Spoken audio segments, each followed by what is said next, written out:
Hello everyone, Ravneet Bhalla welcomes you back to her channel. Let's start making gur ki roti, which is also a travel friendly snack.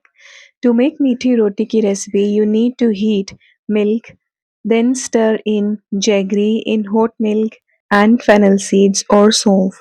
Please check the ingredient list in description. Let jaggery dissolve. Take half cup of semolina and add ghee and whole wheat flour and mix until combined. Stir in the wet ingredients and mix it all. Let the dough sit at room temperature for 10 to 20 minutes. Gently knead after the break. If you want to bake these rotis instead of roasting them on tawa, preheat your appliance at this stage. Preheated my Prestige PAF air fryer to 160 degrees Celsius for 5 minutes. Roll out into diagonals or whichever shape you prefer for your baked version. Bake at 160 degrees Celsius for 8 to 10 minutes in air fryer or oven or even OTG. The baked version or the baked roti comes out crunchy and is subtly sweet, the way I love it. And the baked version remains good for at least 10 days, if not more, whereas the roasted version on tawa, which we will be roasting now, will stay good for 3 days, 2 to 3 days.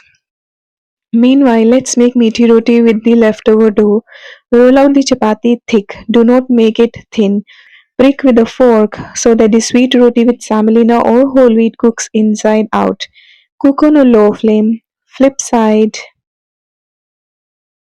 and press with the roti press. Flip side again and cook only on low flame. The meaty roti will be stiff and tastes yum. Enjoy it as a travel friendly snack or make it for regular use. I love it both ways. I hope you enjoyed watching this video as well as try out making meaty roti or gud ki chapati for this winter season. It's a people pleaser and I'm sure it's going to please you. It's my dadi's recipe and it has come down to me from my mom. Hope you enjoy it. Take care. Bye bye. See you soon.